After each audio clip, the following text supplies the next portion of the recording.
My favorite bet of the week became my not as favorite bet of the week, though I am going to continue to include it. Texas A&M went from 6.5-point favorites to 7.5-point favorites. If that comes back to bite me in this pick, I'll be severely upset and disappointed. These odds, of course, provided by our friends at FanDuel. Texas A&M plays Florida. They just got it a big emotional win last week at home. Now they have to go on the road. Are these teams different than last year? Yeah, kind of. Not exactly the same. But the Aggies went into the swamp and led 20-0 at the half. I would love to see a score like that for the sake of getting the pick correct for Texas A&M. I'll swallow all of those points. I think they're going to win this game comfortably. Texas A&M is really good. You can make all the jokes you want about the Aggies, and they're the 8-4 Aggies, and they haven't been able to break through, and they can't do this. Well, guess what? Mike Elko is not Jimbo Fisher. He's a darn good football coach, and he's got a really good team.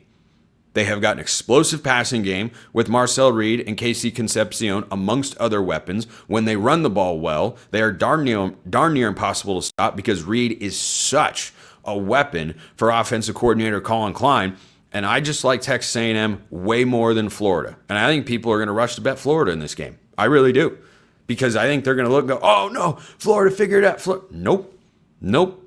Texas, I'm down on them. There's a reason that the next game I'll make as a best bet is Oklahoma plus 1.5 against Texas. But the first one that I like as much as any other this week is Texas A&M minus 7.5 against Florida. I think they beat the Gators. I think they do it handily. I'll take them 27-10. They knock off Florida at home and beat the Gators once more. Let's talk about Oklahoma and Texas again. Why the heck not? Because this is one of those games that gives me pause. Serious pause looking at when I go, oh, it's got to be this side.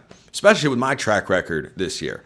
How can you reliably have faith in Arch Manning against this Oklahoma defense? How? What is the difference? Look at what Oklahoma's defense did to Bryce Underwood at Michigan, what they did to Jackson Arnold when they played Auburn. They held those teams under 20 points. What about this Texas offense makes you think that, yeah, they're going to get right here? How is Oklahoma a get-right spot? Whether you're blaming Arch Manning primarily or not as much for Texas's offensive woes, the only explanation for how they would figure it out here is that this is a rivalry game. But guess what? John Mateer doesn't play defense. There are no questions in my mind about how good Oklahoma is on that side of the football. So yeah, if you're giving me Oklahoma points, maybe it's a sucker's bet. Well, guess what? That's been my hallmark this year. I'm going to be a sucker. Even though I think Oklahoma has deserved their top 10 ranking, they have earned it with the wins that they have had. I don't necessarily think they are top 10 or national title caliber. So will it stun me if they lose? No, it will not. But do I expect them to win? 100%. Because I can't look at the Texas offense and say, yeah, I trust them. Do you trust them situationally? Do you trust them consistently? Like, what do you have to feel good about right now? Going up against Florida last week. I don't think Florida's defense is as good as Oklahoma's. Guess what?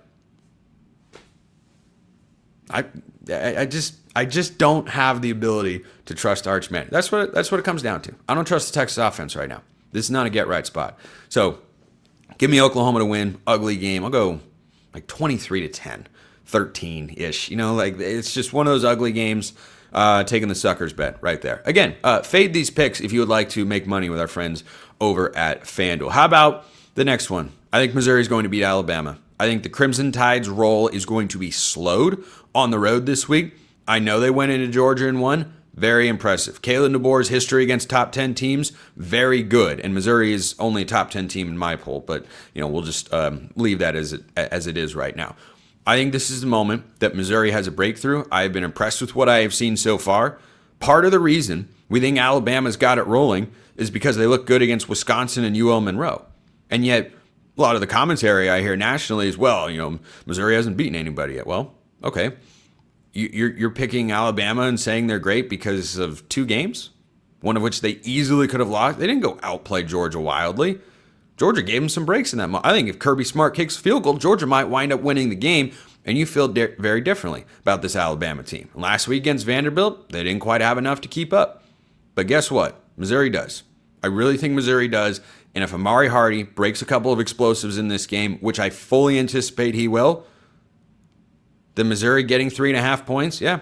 I mean, at worst, I need them to lose by a field goal to cover. I think they're going to win the game outright. So, yeah, Missouri plus 3.5, definitely one of the best bets of the week. Here's the biggest number that I'm looking at. Ohio State minus 14.5 at Illinois. My beloved Illini, who I picked 10-2 before the year, might wind up being 9-3, might wind up being 8-4. They're a good team. They're not a great team. The problem I have with Illinois in this spot, even though they're at home with the opportunity of a lifetime for Brett Bielema and the Illini program, is that their physicality hasn't been good enough. USC pushed them around, particularly with what the Trojans did on offense, and they have not showcased. Indiana did the same thing. Those teams are not even where Ohio State is. Ohio State in the trenches this year. Ask Washington how easy it is to move the ball on this Buckeyes defense. Newsflash, it is really, really hard. Ask anyone else who's played the Buckeyes, Minnesota, for instance, whether or not they're figuring it out on the offensive side of the ball. I like Illinois. I'm going to keep them in my top 25 after they lose this game. I'm going to give their fans mood assessment a no vibes when they ultimately lose this game by 20-ish points, because this is fully what I expect to happen. I think Ohio State wins. Go 30-13. I think they comfortably go into Champaign and leave the Illini fans very, very disappointed. So, am I done? No, of course not, because I've still got one more pick and a bonus pick. Do not forget that Auburn's a 3.5-point dog against Georgia. I'm not picking the upset. I just can't get behind Hugh Freeze. I'd rather be wrong picking against Hugh Freeze to win a big game, a close game, than I would to be wrong picking Hugh Freeze to have accomplished said thing. You know, call it the James Franklin effect. Fool me once. Fool me once. Coaches that do that sort of thing. I think Georgia wins this game by a field goal, though. I think it's going to be that crazy. Wild things can happen at Jordan-Hare. We've seen it before, and Vegas is trying to tell you something. I decide whether or not I listen to what the odds makers are trying to tell me. So give me Auburn plus 3.5. I think Georgia wins by a field goal. Pretty low scoring game. 3.5. 3.5. I almost picked Auburn to have a 2-point conversion in there. I thought about it, but we'll just go a little bit more traditional. 20-17. 20-17.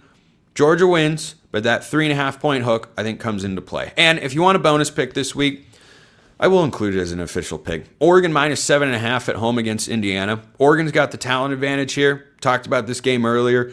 They have to be able, they being Indiana, to pressure Dante Moore and the Ducks. But 27-17, I think Oregon gets it done. I think Oregon is really impressive. You can call me biased if you like. That's perfectly fine. So, my best bets, I would just love to get a winning week. Ohio State minus 14.5, Missouri plus 3.5, Oklahoma plus 1.5, Texas A&M minus 7.5, Auburn plus 3.5, and Oregon minus 7.5. Best bets of the week. Please, just deliver a 4-2 week. Pull it out, everybody. Appreciate everyone listening. I'll see you next time, and until then, hope you all have a wonderful rest of your day.